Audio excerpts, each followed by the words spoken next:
Hey, this is Noah.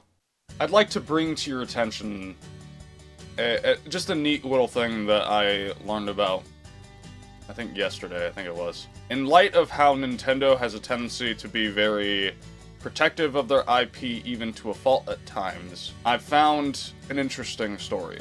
When it comes to fan games and fan projects, I see 4 lanes. Lane number 1 is the one that Nintendo tends to take, where when somebody makes a fan game, especially if it's one of, like, noteworthy caliber, meaning that it's actually very, very good, Nintendo says, that's cute, die. And as an aside, to their credit, I sort of get the another Metroid 2 remake one, because not only was that one on par with the quality of Metroid Fusion, Metroid Zero Mission, games that at the time they were still selling as virtual console games, but they also had their own Metroid 2 remake planned. I get it, but not the point.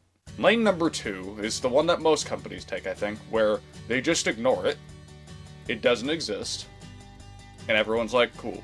Lane number 3, we'll get back to, but lane number 4 is like best case scenario, actually, with SEGA, and I'm totally not just jerking off SEGA in everything I say, I promise. SEGA took fans who made fan games, and then gave them resources to make Sonic Mania. Kings. King. But lane number 3. Let's go back. In lane number 3, we get to our story. There's a fan game for LEGO Bionicle called Bionicle Quest for Matanui, which aims to be an open-world RPG game akin to like Skyrim or like Dark Souls, that sort of energy. And it looks incredible. It was in development for, I think, around 6 years, and it literally, they didn't even show it off until now.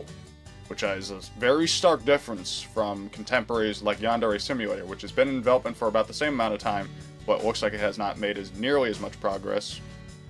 And as an added bonus, has left people wondering about it for 6 years. Not throwing shade, I'm just stating objective facts about fans looking at these projects, not the point. Moving on. One of the people on this project actually reached out to the LEGO group, to people over at LEGO.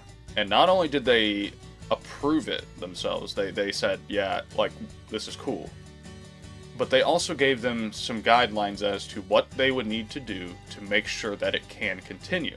That is such an incredible thing. To me, that's almost in some way better than the alternative. Because to me, I'm thinking to myself at first, okay, what if they approved it and asked to be a part of it? That would be kind of like LEGO basically saying, okay, your thing is cool, now it's ours. That's, because Lord knows what it would get done to after that. Like, they would bastardize it with their thoughts and ideas and trying to make sure it's okay for the public to consume and all that kind of stuff, you know. In this way, it's like them saying, okay, you can have your full control over this, you can do what you want to do with it.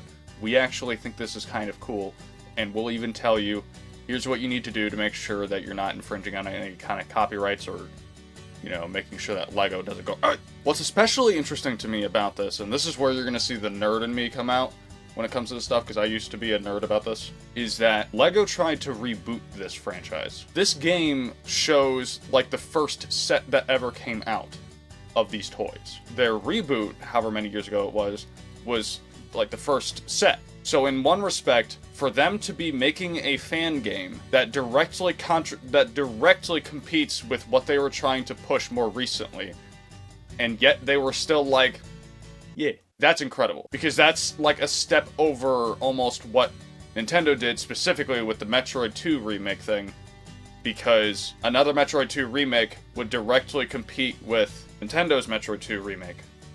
Although I guess it's in sort of different categories, because it's not like LEGO was trying to make their own 3D open-world RPG game featuring the rebooted Bionicle franchise, which would be a very different conversation probably then.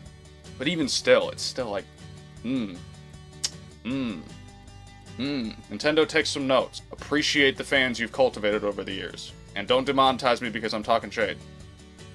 I'll go talk on shade on Yandere Dev or something instead, if it'll make you feel better.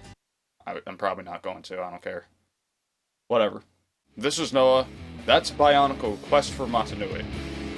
Go give it a look if you even remotely remember those toys. See ya.